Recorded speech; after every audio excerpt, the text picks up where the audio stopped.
Hello, everyone. Thank you for joining our Athena seminar series.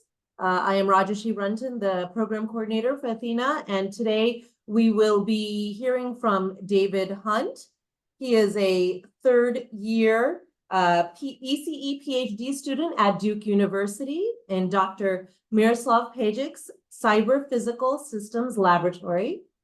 And to date, his primary research has focused on applications of millimeter wave radar sensing, including automotive radar security, autonomous unmanned aerial and ground vehicles, and the deployment of deep learning models for advanced sensing on resource-constrained devices.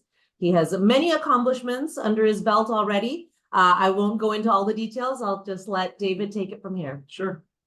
Let me know if anybody can't hear me. Hello, everyone.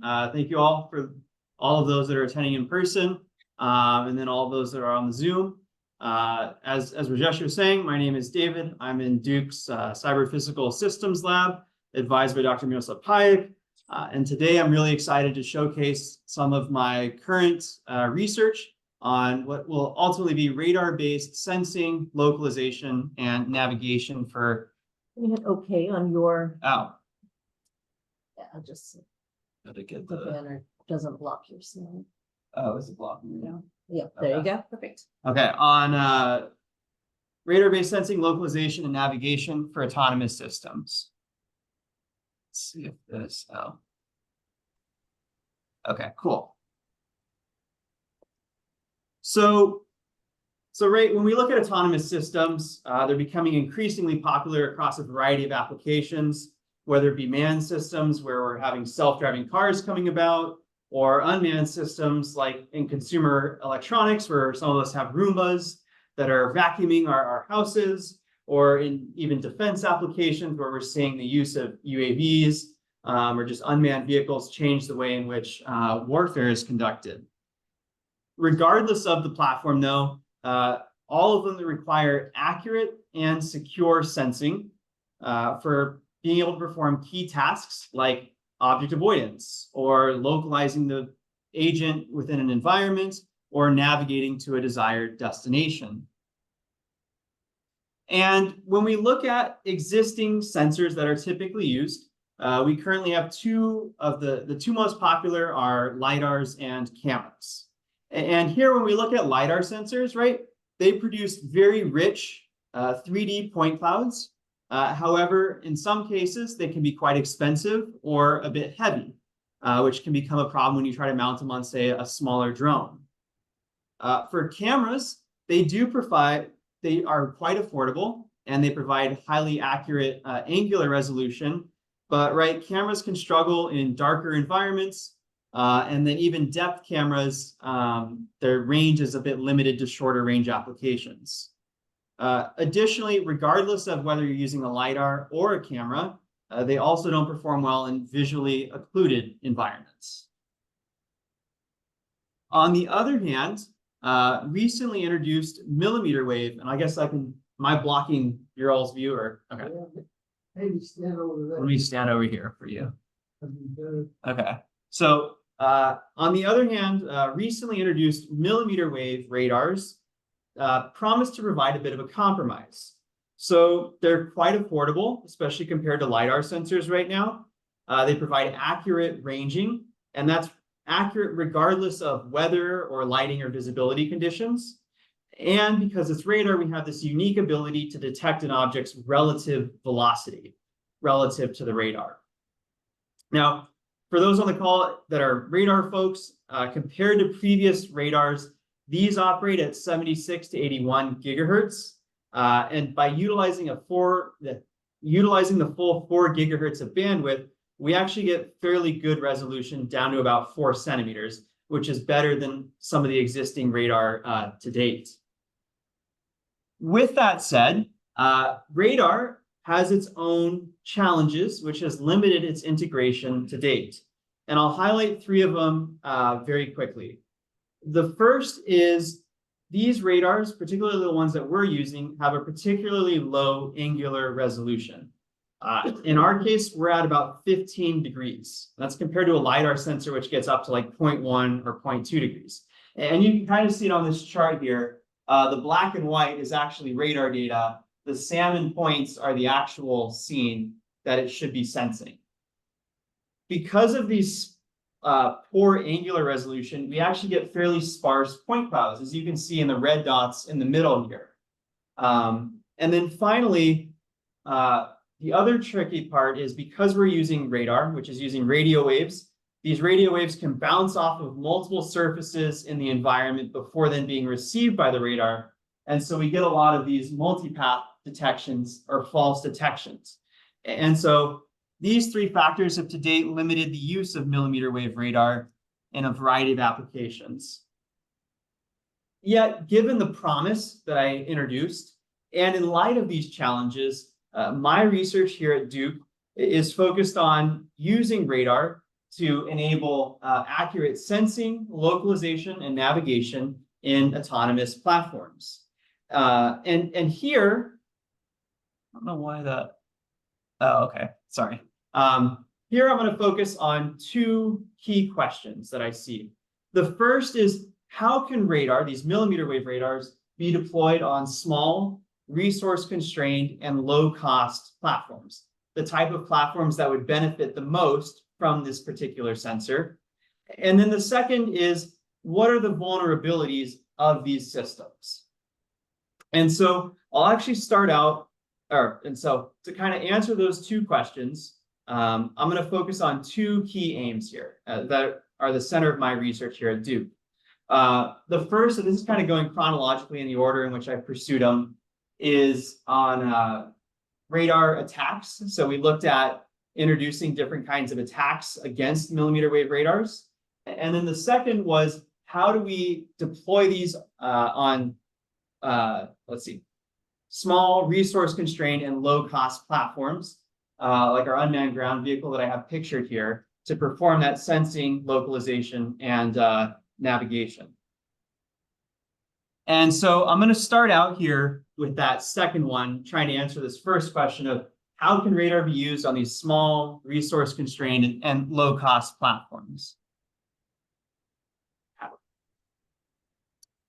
And right, as I was kind of alluding to earlier, radar is particularly a desirable sensor in this case, because of its benefits being like a lower cost sensor. It's affordable, lightweight, and small. However, just to kind of motivate this a bit further on the reason we want to do research here is a lot of unmanned platforms, they're going to use multiple sensors, and it's important to explore all these avenues. And kind of radar is this underexplored area in the case of these unmanned platforms. And so we're also just really interested to see what it can do. And getting into this element of localization, navigation, and sensing on these smaller platforms, there's two key problems that I alluded to earlier. And the main challenge here is really, how do we perform high resolution sensing on what is ultimately viewed as a lower resolution sensor? And here I'm going to start with two key questions. The first is, what can be achieved with deep learning models? You know, there's a lot of AI and machine learning that's going on, and so we're interested in what can we do with them? And then the second is, even without deep learning models, what is possible? What can we kind of achieve without that? And so I'll start out with answering that first question. And indeed, when we look at deep learning as applied to this radar, a previous work introduced, or it was called Radar HD, and it actually showed that we could take in this lower resolution radar data, feed it into a modified UNet architecture, and then actually generate this higher resolution LiDAR-like point cloud from it. Let's see. However, what we found when we looked at this model was that it was actually infeasible to operate on our small resource-constrained platform. And it was actually for two key reasons. The first was the model was actually so large that we couldn't run it on our CPU-only platform.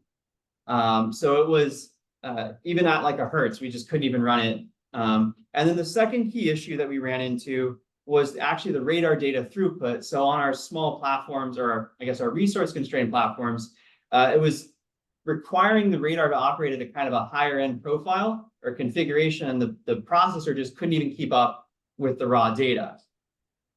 And so that's where we introduced a model called RadCloud in our case. We've actually published this in ICRA for 2024, which introduced an optimized UNet architecture that you can see here. And the key contribution here was we introduced a model with 2.25 times fewer parameters in order for it to run, and it actually ended up running at over 10 frames per second on even a CPU-only platform. We also made a few modifications to our radar in order so that the processor could keep up with the data throughput. Kind of giving a brief overview of the model as a whole. So we have at our input, let me briefly explain a little bit of radar. So radars transmit a series of radio waves out into the environment for each frame. We call those transmitted radio waves chirps. And basically for each chirp, we can generate a plot like this, which is called a range azimuth plot. Basically shows the received signal power at every given range and angle. We use 40 chirps, which ends up being about 8 milliseconds worth of sensing to compute 40 range azimuth responses at the input of our model. And then on the output, we actually use 2D LiDAR data to train the model, and we convert it into polar coordinates. I'm happy to answer questions on that a bit more, but this is kind of our output mask that we use to train the segmentation model. Another advantage to our approach is the previous approach used 40 frames, which used 2 seconds worth of data compared to ours, which is using only 8 milliseconds. And I'll showcase later that that actually improved the resiliency to kind of rapid movements that are commonly experienced by unmanned platforms. And I'll highlight here, we actually implemented this on an unmanned ground vehicle and an unmanned aerial vehicle. So our unmanned ground vehicle was equipped with a LiDAR sensor. We have our millimeter wave radar sensors here. And then we actually couldn't mount the LiDAR on our drone-based platform, mostly because it was just too large to mount, or too heavy actually to mount on there. But we use this to demonstrate the capability on even a drone. I will also take a step back. Well, actually, let me go to the next chart. And then I'll address a few things here. So we use those platforms to perform a robust evaluation. So we collected data sets across 10 different environments, some of which are featured here. We recorded over 85,000 time synchronized radar and LiDAR frames. Some highlights here. So in our test set, we had 5,000 samples that the model had never seen in training. We had 1,000 samples that were specifically recorded during these rapid maneuvers or spins, basically, or moving quickly. And then I really want to highlight our ROS framework. So we used, everything is running in real time on ROS. I know a lot of people in Athena. I've seen like Lance's demo at the NSF demos. I think the people at Yale are using Crazy Flies. I really want to kind of plug this a little bit to anybody that's interested in working with unmanned platforms. You know, we're happy to collaborate with you all. We're happy to let you use our platforms, or even use our ROS tool sets to collect these data sets for whatever purposes you may have. As far as evaluating the quality, in this case, of the predicted point clouds, we utilize pretty standard metrics. In this case, they were called modified Chamfer and Hausdorff metrics. And I'll very briefly touch on some of the results because I have a few demos that I want to showcase after this. So if we go from left to right here, the key takeaway of this chart is we are generating fairly accurate point clouds in both seen and unseen environments. And then if we look at the plot here on the right, during rapid movements, because we're only utilizing 8 milliseconds worth of data, we actually perform significantly, or not necessarily significantly, but noticeably better compared to the approaches that utilize that 2 seconds worth of data. That's just because our model only relies on a lot shorter time span compared to the longer time span overall. But I really want to highlight our demo here. So starting from left to right again. So on the left, you can see the scene that the robot's in and actually what it's seeing in real time. On the right, this is the model running in real time at over 10 frames per second. And then here are some offline generated graphics in the bottom right. This is what the model is receiving at its input. The middle column here is what the ground truth is. And then on the right is the actual output of the predicted model. I will highlight, even though it flickers a little bit, it's doing a fairly good job of identifying the key features in the environment. And I guess I really wanted to actually take a step back when I introduced this approach. There's no way that you're going to go exactly from this to this type of resolution perfectly. And so what we are actually doing is the model as trained is really good at identifying those kind of key features. Walls, corners, hallways. That's really what these models are more intended to do at this point. And so, right, coming back to our original question here for this part, right, how do we perform high resolution sensing using these low resolution radars? Well, we showed that deep learning models can be used to generate high resolution point clouds for the key features of the environment. And so that's one viable method that we were able to look at. The other viable method that we were looking at is, well, what can we do even without a deep learning model?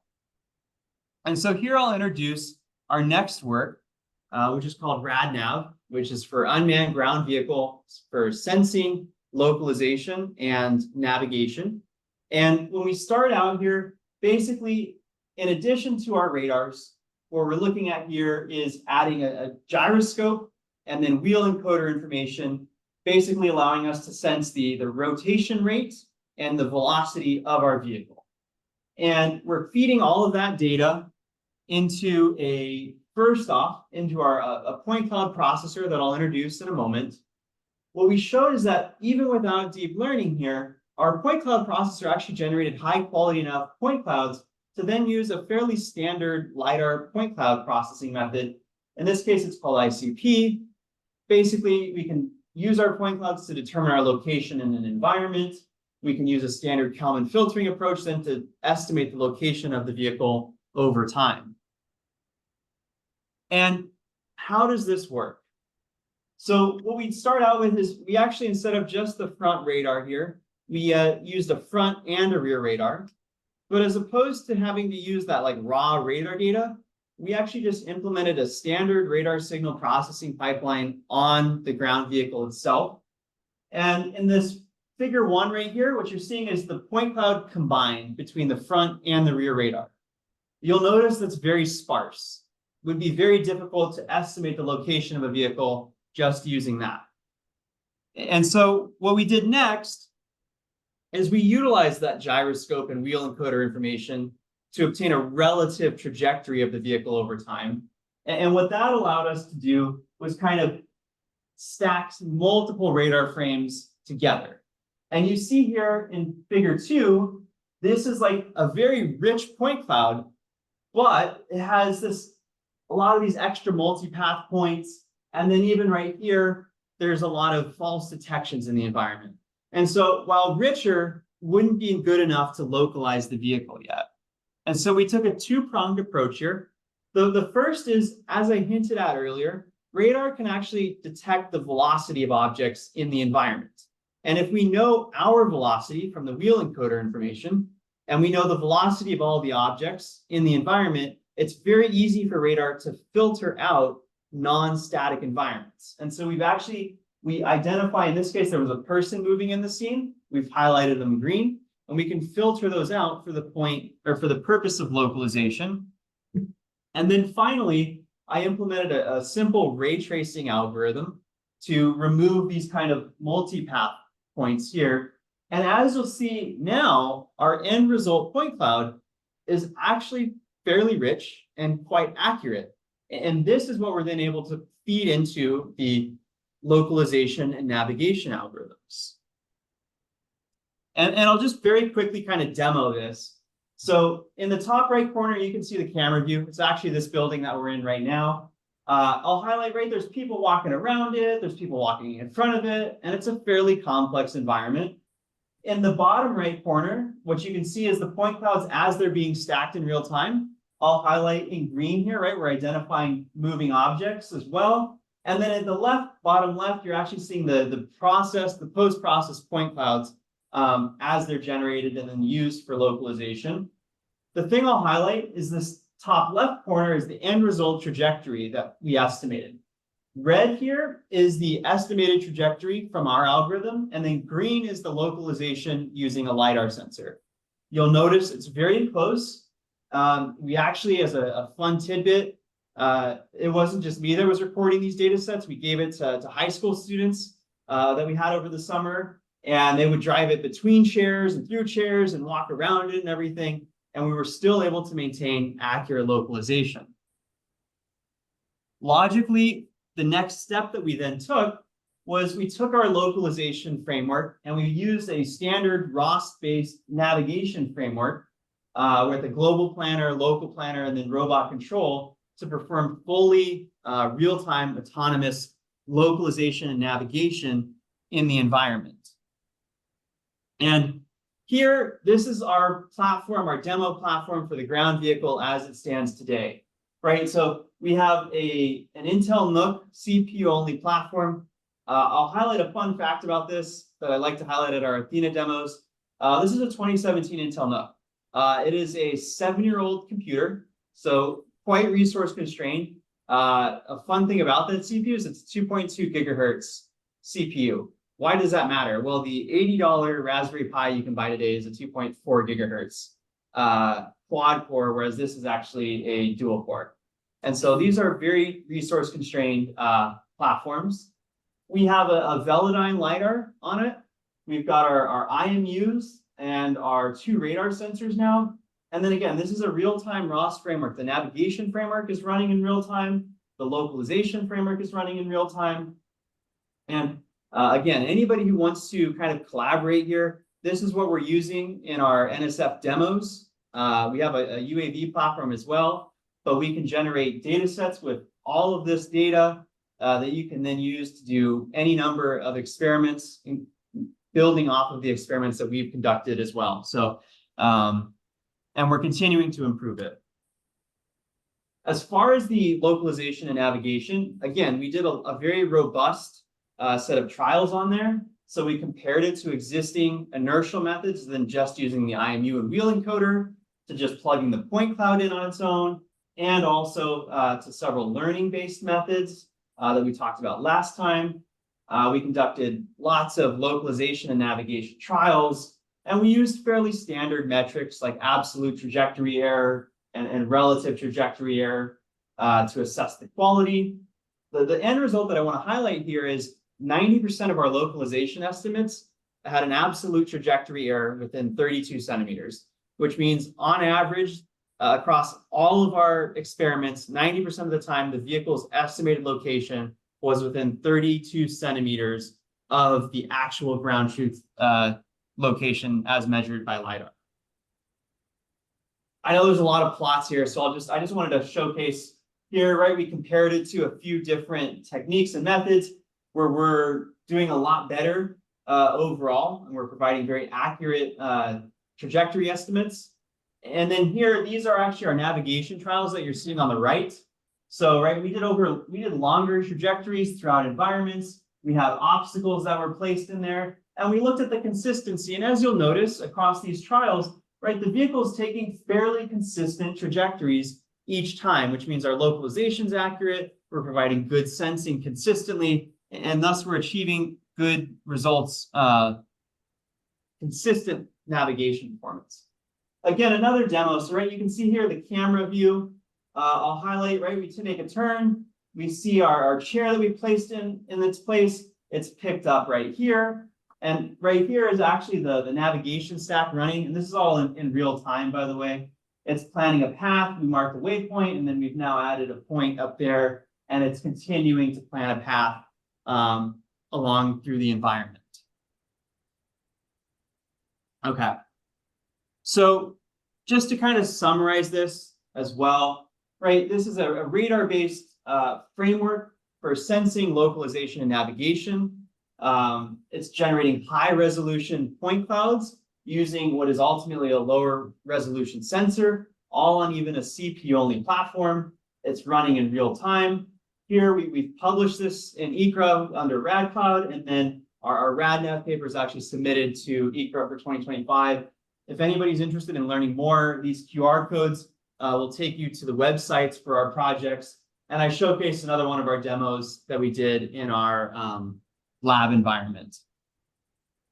Okay, so our overarching topic again is radar-based sensing, localization, and navigation for autonomous platforms. And we've shown just now, right, radar can be used on these smaller resource-constrained, low-cost platforms, but a key function for any of this is how secure are they? Are there any vulnerabilities of these systems? And if so, how do we defend against them? How do we protect against them? And so now I want to turn to some of the research that I also have conducted to date on radar attacks. And here, another set of autonomous systems, but another more motivating application is in these autonomous vehicles. And many of you today actually are interacting with some of these systems on a regular basis. You may be familiar with blind spot monitoring systems that go off when you're going to merge and there's a car in your blind spot, or emergency braking systems. There's also, if some of you have a more advanced cruise control systems, right? Those adaptive cruise control, these are all using radar. And so it's imperative to understand any vulnerabilities. When we look at security today for radar, people have probably heard of stealth with stealth aircrafts, where you design an object to be very difficult to detect. Or maybe you've heard of jamming, where we put a bunch of signal in it in order to prevent the radar from detecting anything.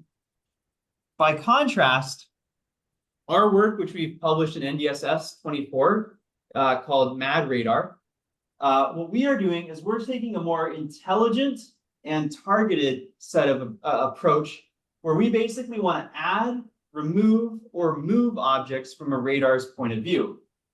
Basically, the attacks we want to achieve are these false positive, false negative, and translation attacks. I'll highlight, there have been previous works that have shown false positives, but we would be the first, or we are the first, to show these false negative and translation outcomes. But we're also going to take it a step further. Most of the previous works assume that you knew the radar's settings. What we do is we actually listen to a victim radar and we learn their key parameters. What are those key parameters? Well, the type of radar, and I will try to keep this as high level as possible while still enabling us to understand the attacks. We are using FMCW radar, which stands for frequency modulated continuous wave. Essentially, if you were to plot a single radar chirp over time, and you were to plot the frequency over time, you would get these kind of blue arrows. And basically, by changing the slope of these arrows and the time between them, and also, in our case, measuring the time between individual radar frames, that covers the majority of the way in which these radars are set up. And so the key parameters that we're estimating are that slope of the line, the chirp period, and also the time between frames. And we're using a fairly standard radar signal processing pipeline. I will kind of just highlight the key steps that we're using here. In our case, we're focused on only attacks in range and velocity. Radars can sense the angle of an object, but for right now, we're focused primarily on the range and velocity. The first key step is what we call a range Doppler plot. Effectively, what this shows is the received signal power at any given range and velocity the radar can detect things at. The second step is what we use is called a CFAR detector. So radars compute this, but we want to ultimately get the detections. And so basically, for each cell in here, we compute a relative noise level around it. And then for a given probability of false alarm, we compute this like orange threshold here. And when our received power rises above it, we get a valid detection. And then we ultimately do some clustering to identify individual objects in the environment. I will highlight, though, we're really focused on what is the attack outcome achieved here. Most automotive radars are doing the processing for all three of these steps. The actual result is being used is the detections. And so we're going to look at our attacks from that standpoint. Okay, so right, I mentioned that we're going to do a black box attack where we're learning a victim's parameters. How are we doing that? Well, basically, we sample the victim signal when we detect it. And once we sample it, we generate something called a spectrogram, which you see in the middle here. From there, we do a simple peak detection and clustering algorithm to identify the individual chirps in that plot. And then from there, we use least squares regression to actually estimate the slope and the time and the intercept, allowing us to estimate the slope, the chirp period, and then also the time between frames in this case. To achieve accurate estimates, we do that over multiple chirps and frames. I will highlight, though, that this is done within less than half a second. So we achieve very highly accurate estimates, even in a short amount of time. How are we constructing these attacks? For a false positive, we're looking to insert a fake object. Basically, at a high level, what we do is if we start here in the bottom left corner, we transmit a chirp or a signal that is the identical, it's basically a replica of the victims that we learned, but it's at a specific time delay and a few other things that I won't go into here to basically insert the object at a desired range and velocity. And when we move to the figure on the right, we start at the first column. This is the victim's view from the range Doppler perspective and the detections before the attack. We look at the middle, we've added a fake object here. But then moving to the right again, the other thing I'll point out is our spoofed objects propagate in a realistic manner, right? Here, the velocity of the spoofed object is listed at -10 meters per second. So it should move at a rate of -10 meters per second in subsequent frames. The false negative attacks are a little bit more complicated to understand, but we'll kind of step through it. At a high level, what we're doing is, right, we have a real object here, and what we're going to do is we're going to add clutter or noise specifically around that object. How are we going to do that? Basically, by slightly perturbing or slightly modifying the attacking signal to smear it in both the range and velocity domains. As we can kind of see here, right, we've modified the slope just a little bit. And what that'll do is this, right? We get this big blob right around the target. You may say, hey, David, it's really easy to see in the range Doppler response. And to that, I would say, yes, it is. But, right, we're focused on what does it do to the detections? Well, we've added this noise here around the actual object, and it's kind of spread out. And so what actually happens is we've raised this threshold, the CFAR threshold, to such a point that it fails to detect the actual object. And so now we no longer get that detection. And for a translation outcome, basically by combining those first two attacks, we basically add our false negative signal to remove a real object. We add our false positive signal to insert a fake object. And the outcome is kind of this translation where an object from radar's point of view has effectively moved. We did a lot of evaluation in MATLAB and using a real-time prototype just to highlight the systems that we have here. So this is actually our real-time attacking and victim architecture. I'll highlight that we weren't able to do it at the full scale, but it showcased the real-time performance, right? We actually sat on the side of the road. We drove our car past it to look at some of the performance. And then we actually ended up sticking this in my car. We had an attacker in the back of one car, and then we had a victim radar in the front car. And we actually did some tests on a private road just to see the performance in moving vehicles. And these are a few of the results just to showcase some of the accuracies here. So in our simulation against like the full scale system, 90% of our attacks landed within 1.28 meters and 0.12 meters per second of the desired spoofing ranges and velocities.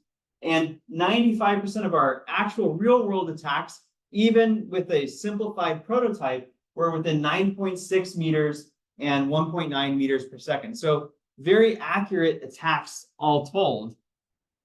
But I think a demo goes a long way in showcasing the performance. And so here's our car, right? It's driving away. We start our attack.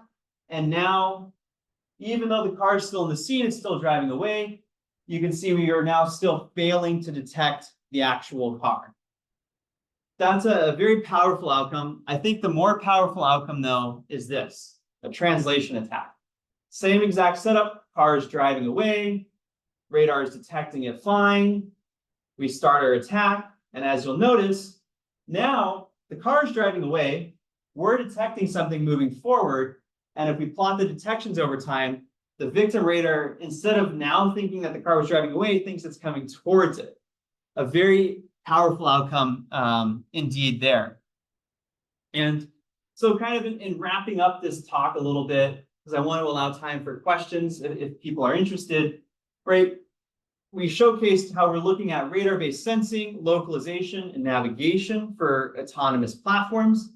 We looked at what are the vulnerabilities of these systems. What are the vulnerabilities of these systems? And then also we looked at how radar attacks, or how radar can be used on these small, resource-constrained and low-cost platforms. There's a preview of some of the other stuff we're looking at moving forward. I won't go into that too much because I really wanted to focus on what we're doing now and kind of the main research that I've done. But we're also now going to be looking at some of the advanced perception on autonomous platforms, where we're looking at some stuff with contested environments. But with that said, I really wanted to say thank you for the opportunity to present my research. I would love to answer questions.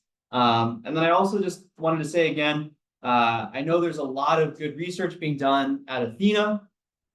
We're very interested in collaborating, whether it be on the attacks, particularly with our unmanned platforms. They're again, great sources to record data sets. You know, we can do a lot of different situational awareness based sensing. And we're also getting more vehicles and UAVs in our lab as well. And so we're always interested in collaborations as well. So with that, just wanted to say thank you and happy to answer questions.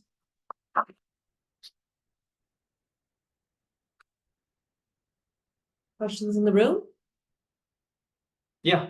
A few questions. Yeah. So first one, I would wonder that in the first part of the presentation, you talked about LiDAR is pretty heavy. Yeah. And you also mentioned that you want to use machine learning model to enhance the radar, which radar is low cost. But you mentioned that UNet or some machine learning model can be heavy.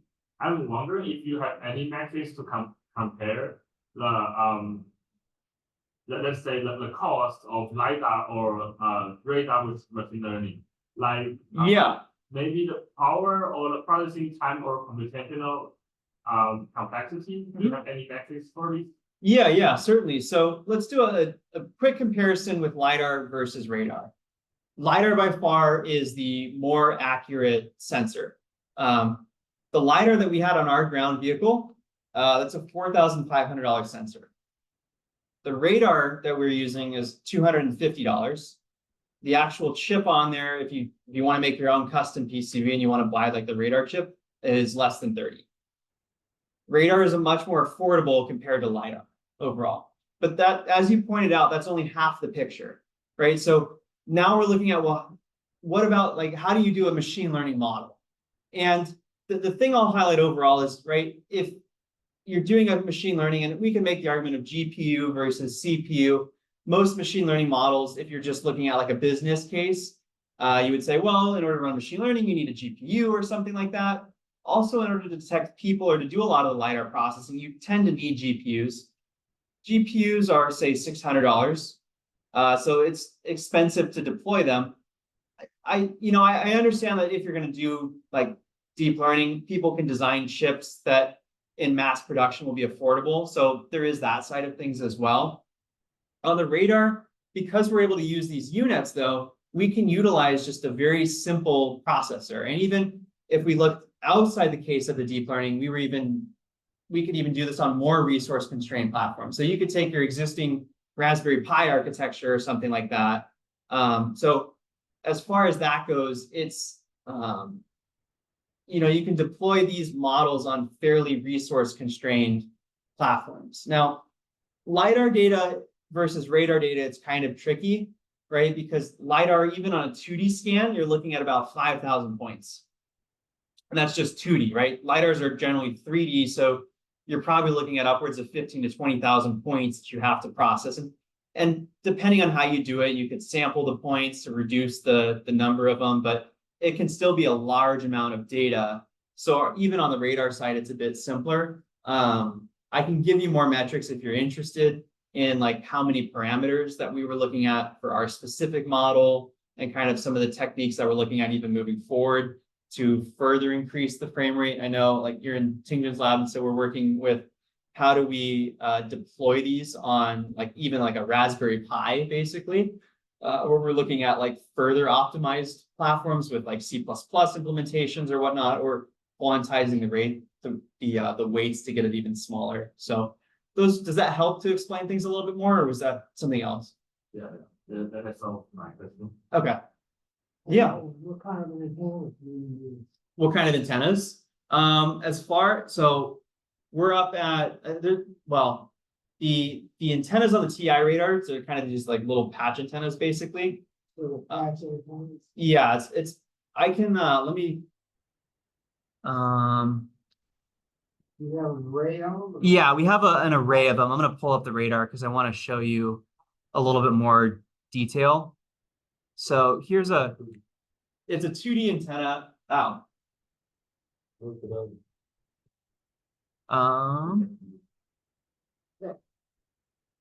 Let's make it bigger. Okay, so this is our antenna here. So it's 4 receive elements by 3 transmit elements. Say that again, 4 receive elements by 3 transmit elements on these antennas. So the 3 transmit antenna is a little misleading because it's really 2 transmit antennas for like azimuth, and then you have like 1 additional transmit that gives you very poor elevation sensing. So yeah, that's kind of the antenna that we're using for these. Various antennas to maybe improve what you want to measure. I haven't. It's something I would like to look at as far as looking at different types of antennas, because you're right? You can design an antenna to improve your angle. Like for instance, you could design an antenna with a very focused beam, and then you can rotate it to kind of scan the environment in a much higher resolution way. So that's certainly something that I would like to look into. Part of the reason we haven't yet is just these are kind of the easy off-the-shelf radars, and we're looking at what can we do with what exists currently. But certainly if we were to look at like a commercial application or deploying these in the future, you would certainly, first of all, you probably want one with a few more elements, but then you would also look at designing a customized antenna that would have a more focused beam to sense in the direction that you want to sense in. We train the network. Yeah, how did we train the network? So as I mentioned, we recorded over, in this case, it was like 85,000 time synchronized samples between radar and LiDAR data. So that we drove the vehicle around all these different kind of environments so that it kind of gets an idea of the different scenes that it could have and whatnot. From there, we then just used a standard PyTorch training pipeline to do the training for it. And then we would do a validation from there. Does that kind of help? I'm happy to go into more details on the loss functions and stuff like that, but kind of the challenge here, and this is actually one of the open questions that we have, is recording that many samples is a lot of data. So like our data sets, even to just train this model, we're upwards of like 200 gigs worth of data. It takes us about 2 or 3 days to just drive the robot through. I mean, it's probably in totality is like 5 to 10 hours or so, probably closer to 10 hours worth of driving, but just like blocking out that time and finding different environments to test in. So now that we have pre-trained models that we've trained, and now that we have data sets that we've trained on, we're looking into some things like transfer learning or something to kind of reduce the number of samples down to a much more manageable, say 10 to 15,000. And then when you want to change your radar configuration, maybe you want to do multiple radars or something like that, you can just drive it around a little bit, use that pre-trained data, pre-trained model, and then do a little bit of transfer learning into your new application. So that's certainly a challenge with these approaches. And then when you go to a new environment, how well does it improve if you really change the environment or you really change the configuration? So those are a few open questions. Use any different machine learning algorithms? Yeah, so this is another thing that I'll actually highlight that we have in our lab and that we're doing. So as I mentioned, first of all, there are other models out there. We had the model that we did originally that we looked at, and then we had we have our model that we developed. So we actually have code now that we're working on that allows us to quickly train new types of models, take other existing approaches, quickly record data on our platforms, get model performance, and do like a common testing pipeline. What we've really looked at for the most part are segmentation type models. So U-Net's a very old in the machine learning landscape. But there are some newer ones, like they're called like DeepLab V3, or there are kind of a few new architectures that we looked at. You still have the overarching problem of fairly low resolution data to these point clouds. And so what we found is that changing the model architecture didn't affect things as much. We're looking at some of the newer type temporal or spatial architectures as well, but we don't have results on that just yet. David, there's a question online. Yeah. Regarding the vulnerability of radar to Yes. attacks. What are your thoughts on whether a different radar waveform or the use of phased array radar could provide better robustness to attacks? Yeah, and so I should clarify this as well. With the attacks, there are defenses that we can develop with them.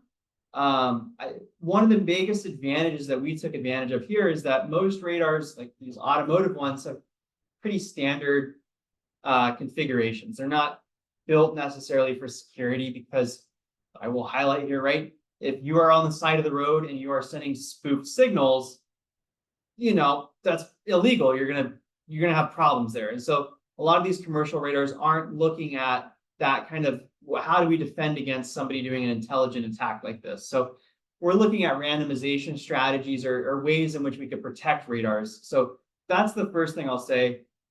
As far as the other types of radars, right? So we're looking at FMCW radar. That's the specific waveform we were looking at. The traditional radar would be pulse Doppler. This exact attack won't work, but the outcomes that we achieved here, you could very easily achieve on a pulse Doppler. It's just the way, in which case, like with pulse Doppler, you do a time delay to spoof and range. And then in the pulse Doppler thing, you actually are modifying the frequency, like you're replicating the Doppler frequency and also some of the phase shifts as well.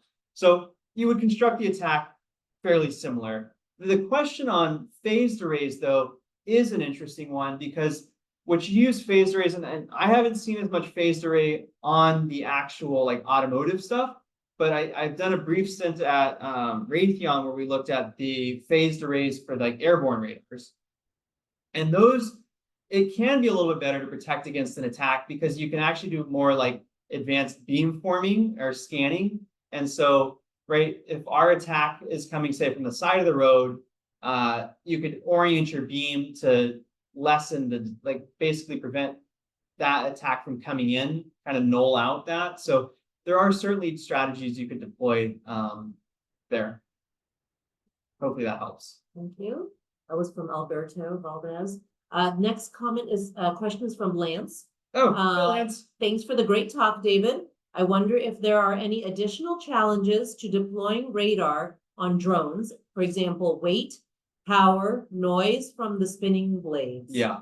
So Lance, it's actually great. I'm glad you're on the call as well. I think, first of all, one of the things that I'll highlight to you about this platform and one of the advantages to radar, right? You guys in your demo, you're looking at emergency response. And when we look at emergency response, you have a lot of visual occlusions. You may have smoke, lights flickering, and whatnot. And I know you guys are doing a lot of camera-based stuff and a lot of LiDAR stuff. I think this is particularly a benefit of radar in that, you know, radar sees very easily through smoke and different occlusions. And so it can be a very good advantage to some of the platforms that you're working with. As far as the technical challenges of going to a UAV, yes, there certainly are technical challenges to overcome. As far as the size, weight, and power, these radars you don't have to worry too much about that unless you're on like a nano drone. You may or may not have heard of the nano drones, like a Crazy Fly or something like that. If you're on even a mid-sized UAV, the size, weight, and power won't be too big of a deal because these are fairly compact and power efficient. Like I think even the development board itself is only using 2 watts per radar. So it's not that we're operating a 2-watt radar, it's just that the whole system is only using 2 watts. But challenges do come in accurate localization or like trajectory estimation. So that's certainly one thing. Going to a 3D platform, it's a little bit more complex to estimate your trajectory there. As far as the noise from the propellers, we can actually filter that out in 2 ways. One is the propellers are spinning at very high rates, and so we can focus the radar sensing because we are able to detect velocities. We can focus on eliminating the high frequency detections that would have been a result of the propeller. But also with the propellers, we can eliminate them by like filtering out to only sense ranges beyond the propeller locations. The last thing I could see potentially is the propellers, you have radio waves reflect off the propeller or something like that, and then you get some multipath, but we're already having strategies in place to deal with that. So I do think it's fairly feasible to do, but there are certainly technical challenges there. Hopefully that helps. Any other questions? Yeah. Question about, so you're saying you are using both IMU and the rail encoder. Yeah. Is there a redundancy information you want, or the accuracy of the velocity? Yeah, as far as like estimating the speed of the vehicle. Yeah, so the main, certainly on a commercial platform, you would put redundancy in there, right? Instead of just encoders, another backup that I suppose you could use could include like the IMU itself. Yep. IMU will drift because IMU is doing accelerations, so it'll drift over time, but you can, if your encoder values are fairly consistent and accurate and absolutely accurate, you can use like a Kalman filter update basically to eliminate any erroneous measurements there and kind of use the IMU as a backup or as like another velocity estimator. Another interesting one is actually using radar. So there's been some literature of, right, if you have a radar sensor, this will work best in static environments. If I can estimate the relative velocity of all of the detections in the environment, I assume it's a static environment, I can actually then compute my velocity. So there's been some work showcasing that you could use radar as a velocity estimation source. So there are a few different redundancy techniques you could employ.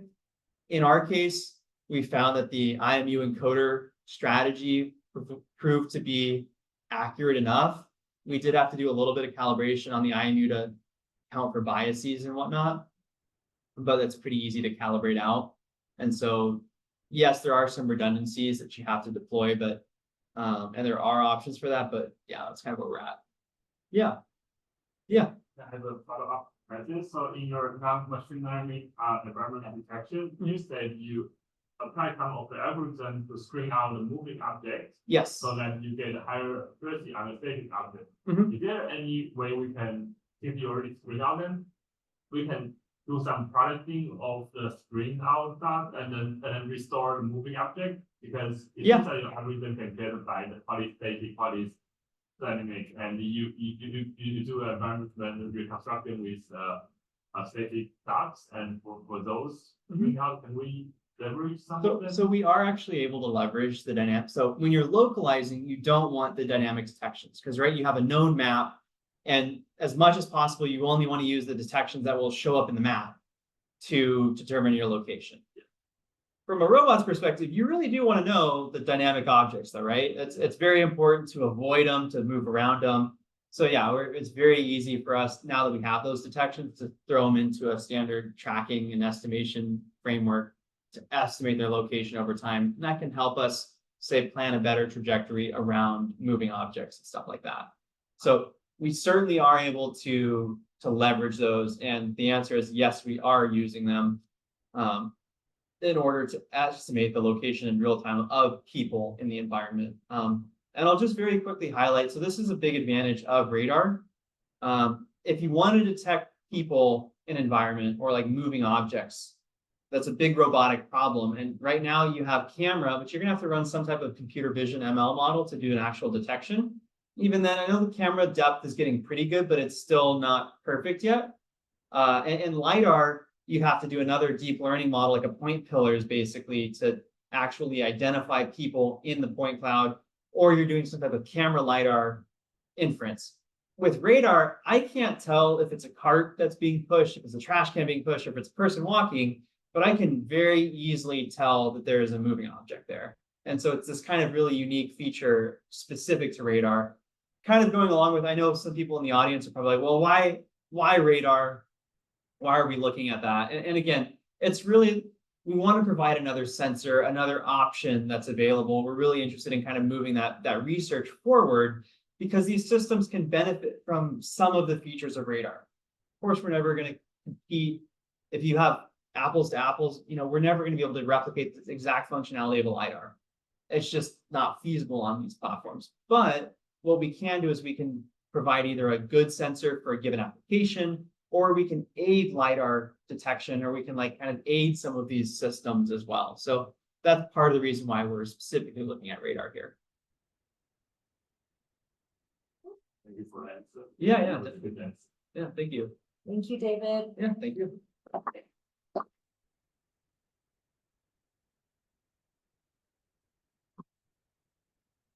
Thanks for coming.